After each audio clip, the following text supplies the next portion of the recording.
Not much has changed since the small town of Brewster, Ohio was established in 1910. The Wheeling and Lake Erie Railway helped progress the town into what it is today. Shops have come and gone, as have people, but some decide to stay.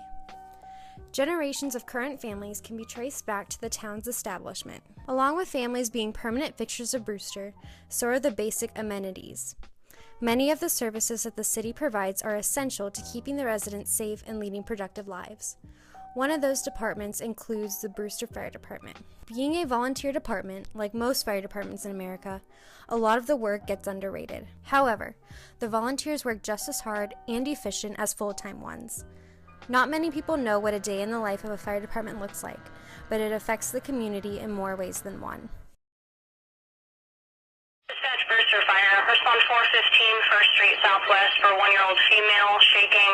Caller cannot check and see if she's breathing. Dispatch Brewster Fire, respond 415 1st Street Southwest for a 1-year-old female, shaking. Caller's not sure if she's breathing.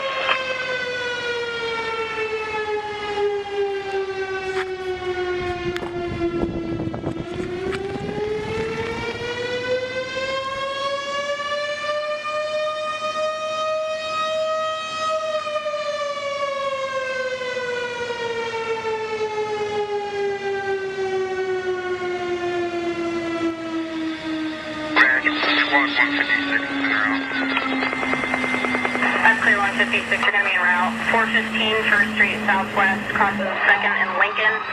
Just to advise, this is going to be a 1-year-old, unresponsive still at this time. They're advising they believe it's going to be seizure. She has a temperature of 105. Every person who is on the fire department, no matter what their position, has to work calmly and effectively when going on a call. Some calls can be quick and over with, or so intense that it lasts for hours. Small town fire departments, especially volunteer ones, may not get as much appreciation as big city or full-time fire departments. Randy Hickman, a paramedic, feels this to be true, even though volunteer departments work just as hard. I think volunteer departments sometimes get underrated. Just because, we're volunteer, we're not here all the time. Our response times can be a little long, but we're not completely volunteer. We do staff one person down here, but we still rely on other volunteers. And what a lot of people don't know is that in America, there's still a lot of volunteer departments. It's full-time departments are common, but they're not as common as volunteer departments. So volunteers are what started the whole game, and it's still in the game heavily. So while big city fire departments may get national recognition, small town fire departments may get a story written about them in the local paper. Chris Calusi, Brewster's fire chief, compares two fire departments and how they differ on call numbers. Because we have a dispatching center called Red Center who tracks our calls for us and dispatches us out, and they assign a number to every single call we have. Because let's take the city of Massillon, for instance, they run about 6,000 calls a year and we average about 600. But we don't run nearly the volume of a full-time fire department. No matter what type of call any fire department gets, it is never easy, especially when others do not know what is going on. As a nurse and paramedic, different aspects of each job help Randy get things done, even when things get hard on everyone. According to her, this may be the toughest part of the job. Dealing with the families.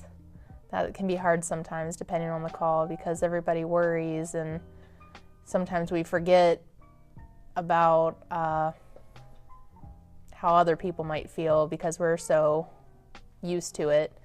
So dealing with them can sometimes be difficult because they don't understand what's going on and why we're doing what we're doing. I was a paramedic before I was a nurse, so paramedic helped me be a better nurse, but now I can look at the bigger picture and know the pathophysiology better as a nurse and kind of help my patients on the ambulance when I'm getting them there. I can kind of explain more to them and kind of let them know what's going on a little bit better. An epidemic that is sweeping the nation is the heroin epidemic. Its numbers have been increasing for over 10 years, and Ohio is no exception. Many departments get calls that affect each member differently. Heroin's a really big issue. It's a big issue in Stark County and Ohio, America in general, but Ohio's really bad. There's a lot of heroin addicts. There's a lot of heroin going around that it's laced with fentanyl, carfentanil, which carfentanil is essentially an animal tranquilizer. And yeah, it's pretty bad. And to put a moose out with carfentanil is 0.1 milligrams per kilogram, and that's for a moose. It's pretty bad. It affects everybody everywhere. It doesn't know an age, it doesn't know race, it doesn't know social status. I've seen people from really good, upstanding families become heroin addicts. I've seen people on the street be heroin addicts. I see it all the time. I see it every day. It's hard to get off of it. It ruins your life, ruins your family's life, ruins your friends' lives. It affects me as a paramedic because sometimes it can get very wearing on you just because you go on an overdose after an overdose after an overdose, and sometimes you save them, sometimes you don't. 9 times out of 10 we're able to save them, but sometimes they're too far gone and they pass away before we can get to them. More often than not it happens. You gotta remember to keep your compassion and remember that they're a person too, and they weren't always a heroin addict. It was somebody's kid, somebody's brother or sister, somebody's mom or dad. While sometimes not every patient can be saved, most are. Each call is something different and no 2 calls are the same. Chief Calusi and Randy were both able to agree on one thing. I like it for helping people because at worst time of their need, we're going to help these people out, and I like the adrenaline rush. The adrenaline rush is the best part. It's your heart's pumping and your blood pressure gets up, your heart rate gets up.